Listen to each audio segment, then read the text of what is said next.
আমার খুব দুর্ভাগ্য যে এত ভালো একটা বাংলা সিনেমা আমি একটা দিন দেরিতে দেখলাম। এই সিনেমাটা গতকাল থিয়েট্রিক্যাল রিলিজ পেয়ে গেছে। এই সিনেমাটার নাম হচ্ছে অর্ধাঙ্গিনী, ডিরেক্টেড বাই কৌশিক গাঙ্গুলি।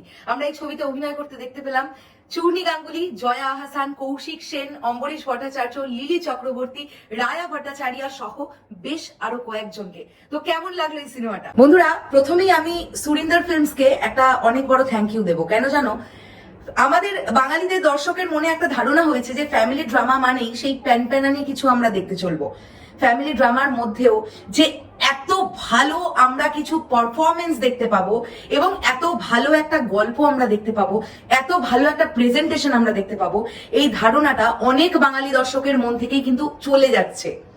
সেখান থেকে দাঁড়িয়ে এই যে কৌশিক গাঙ্গুলি এই যে ছবিটা আমাদেরকে উপহার দিলেন, এই ছবিটা আমাদের বাঙালি সিনেমা প্রেমী মানুষদের কাছে একটা বিরাট বড় উপহার বলে আমি মনে করি।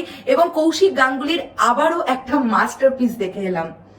গল্পটা যদি ছোট করে তোমাদেরকে বলি, যারা ট্রেলার দেখেছো তোমরা সকলেই জানো গল্পটা কি, কিন্তু আমি এটা বলতে চাই যে ট্রেলারে আমরা যে গল্পটুকু দেখে বুঝতে পেরেছিলাম যে সিনেমার গল্পটা এটাই হবে, আসলে সিনেমার গল্পটা সেটাই। কিন্তু আমি বলতে চাই ট্রেলারে যে গল্পটা আমরা দেখেছি তার মধ্যেও আর একটা গল্প আছে যেটা আমরা সিনেমা হলে গিয়ে দেখতে পাবো। এখানে গল্পটা এরকম, চূর্ণী গাঙ্গুলি এবং কৌশিক সেন তারা স্বামী স্ত্রী ছিলেন। নানান কারণের জন্য চূর্ণী গাঙ্গুলির সঙ্গে কৌশিক সেনের বনিবনা হয় না, তারা দুজনেই ডিভোর্স নিয়ে নেন, তাদের বিচ্ছেদ হয়ে যায় বৈবাহিক সম্পর্কের। এবং তারপরে কৌশিক সেনের পরিচয় হয় জয়া আহসানের সঙ্গে, তারপরে তারা দুজনে বিয়ে করেন। সাডেনলি একদিন কৌশিক সেন গুরুতর অসুস্থ হয়ে পড়েন এবং প্রায় মরণাপন্ন হয়ে যান তিনি। তখন সেই সময় গিয়ে দাঁড়িয়ে জয়া আহসান মরিয়া হয়ে চেষ্টা করেন কিভাবে তিনি তার স্বামীকে বাঁচাতে পারবেন। আর ঠিক সেই সময় কৌশিক সেনের প্রাক্তনা স্ত্রী চূর্ণী গাঙ্গুলি কিভাবে তাকে সাহায্য করবে, মানে জয়া আহসানকে সাহায্য করবে। এবং তার সঙ্গে সঙ্গে কৌশিক সেনের ছোট ভাই অম্বরীশ ভট্টাচার্য, এই দুজন মিলে কিভাবে এই সহায়তাটা করে এই মানুষটাকে আবার বাঁচিয়ে তুলবে, এইটা হচ্ছে এই ছবির গল্প। এবং তার সঙ্গে আরো একটা যে মেসেজটা দেওয়ার চেষ্টা করেছে সেটা হচ্ছে, অনেক সময় এরকম হয় হয়তো স্বামী স্ত্রীর মধ্যে সম্পর্কটা ভালো চলছিল না তাই তারা ডিভোর্স করে নিল, কিন্তু সত্যি কি সম্পর্ক ভেঙে যাওয়া বা মানসিকভাবে সম্পর্ক ভেঙে যাওয়াটা সত্যি কি এতটা সোজা, সেই গল্পটাও কিন্তু আমাদের দেখিয়েছে এই সিনেমাটা। বন্ধুরা, এই সিনেমাটা নিয়ে আমার নেগেটিভ দিক ভীষণ কম আছে। আমি সুরিন্দর ফিল্মসকে তো থ্যাংক ইউ বললামই, আমি কৌশিক গাঙ্গুলিকে একটা থ্যাংক ইউ বলবো। যে সত্যি বলতে কি ট্রেলারটা দেখার পরে আমার ট্রেলারটা নো ডাউট আমার খুব ভালো লেগেছিল, কিন্তু আমি এক্সপেকটেশনটা নিয়ে যাইনি যে আমি এত ভালো একটা গল্প দেখে আসবো।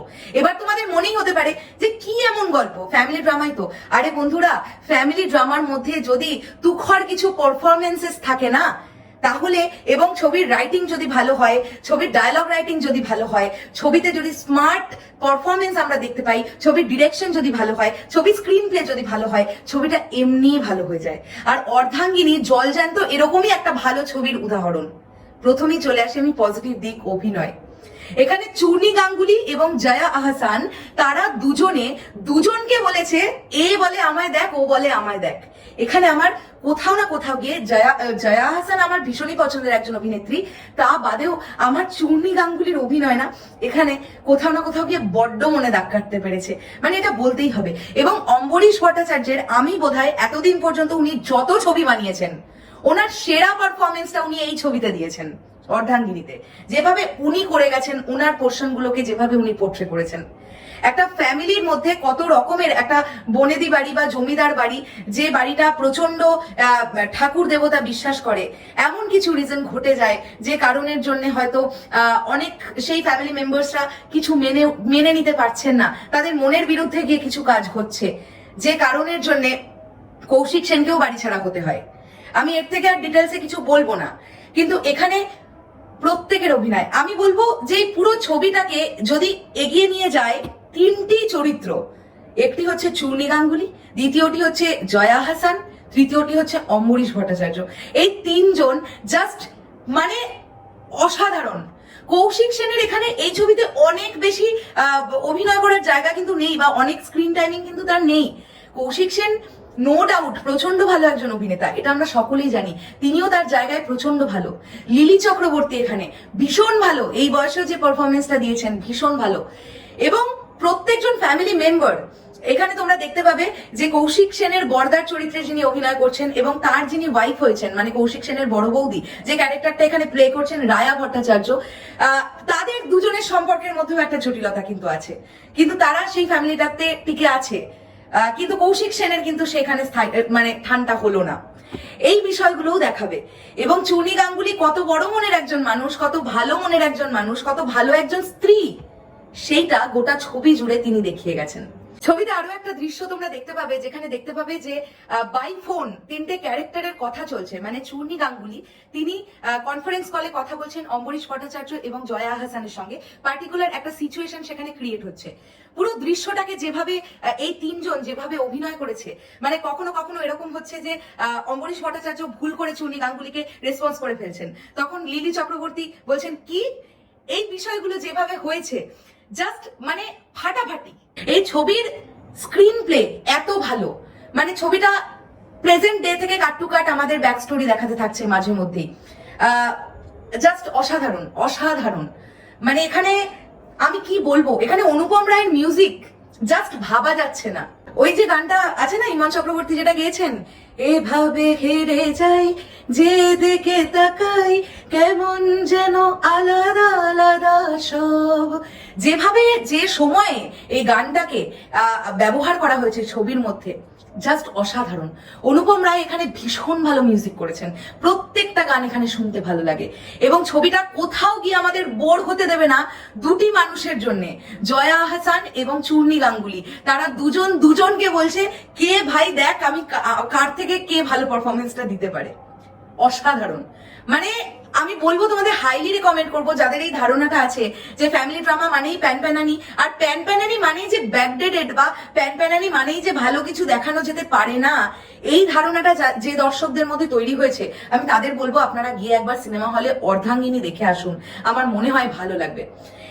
জাস্ট আমি মানে ছিটকে গেছি, আমার খুব ভালো লেগেছে। যে পোর্শনটা ইন্টারভেল হয় ছবির, সেই পোর্শনটা এত ভালো এবং সর্বশেষ একটা দৃশ্য আছে যেখানে তোমরা দেখতে পাবে চারটে চরিত্রকে, মানে তিনটে চরিত্র এবং তার সঙ্গে একটি ছোট্ট বাচ্চাকেও তোমরা দেখতে পাবে।